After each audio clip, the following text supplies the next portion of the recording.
For more than 2 decades, Uzbekistan has had one of the worst records of freedom of the press and media freedom in the world, imprisoning journalists for longer than perhaps any other country. Now there are tentative signs of change. On the one hand, journalists told us that they feel a lot more free to cover topics which were politically sensitive, like corruption and torture. On the other hand, fear and censorship in Uzbekistan are still alive and well. За последние 1,5 года, когда к власти пришел новый президент, просто, видимо, властями, а именно Шавкатом Мирзиёевым, была дана некая отмашка, чтобы СМИ были более смелыми и не боялись поднимать ряд острых тем. In August 2016, Uzbekistan's long-serving dictator, Islam Karimov, died. His successor, President Shavkat Mirziyoyev, quickly came to power touting himself as a reformer. Поскольку все это не имеет необратимого характера, а просто является делом доброй воли одного человека, это может быть свернуто буквально по щелчку пальца в 1 минуту. Эти изменения не носят институционального характера, потому что законы не изменились, они те же самые. One case that really illustrates the ambiguity of the situation for journalists, writers, is the case of Nurullo Ataxonov, one of Uzbekistan's most well-known authors. Bu kunlar degan kitobimda yoza boshlaganman. Hatto ba'zilar endi buni teskari talqin qilishdi, davlatga qarshi, davlatga emas. He was forced to flee Uzbekistan and took up living in Turkey in exile. Ozgina o'sha fikrli insonlarni ham hammasini bular potensial dushman degan ma'noda bu qora ro'yxatga kelib chiqdi keyin.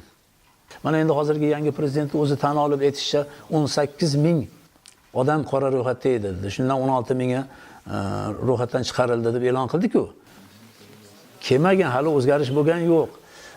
Bu ochiq yozishdi ham, lekin men qaror qabul qilgan edim va yaxshilikdan baribir umid qilgan edim. Aeroportga tushdim, aeroportda meni ushlab o'tirishdi. Kiritishmadi, pasportimni olib qo'yishdi. He was put in handcuffs and taken to jail, and we thought that might be the end of the story. But what happened in this case is very interesting. The president seems to have intervened, and Ataxonov was released from detention, which to some degree shows that times may be changing. But on September 27th, authorities also detained another independent journalist, Bobomurod Abdullayev. His case represents the darkest and the worst aspects of Uzbekistan's human rights record. Это у меня муж Бобомурод Абдуллаев Кадырович, он вообще честный человек. Нам до сих пор не ясно, о чем идет речь, почему его задержали. Abdullayev was stripped naked. He was made to stand up and not sleep or even sit down for 6 days. He was beaten on his left hand, and the pain became so great that he cried out to his torturers, "Please, won't you just at least beat me on the other hand?" And when he said that, the answer was, "We need your right hand so you can sign your confession."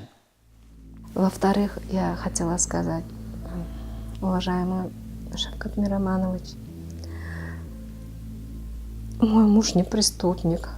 Он именно такой журналист.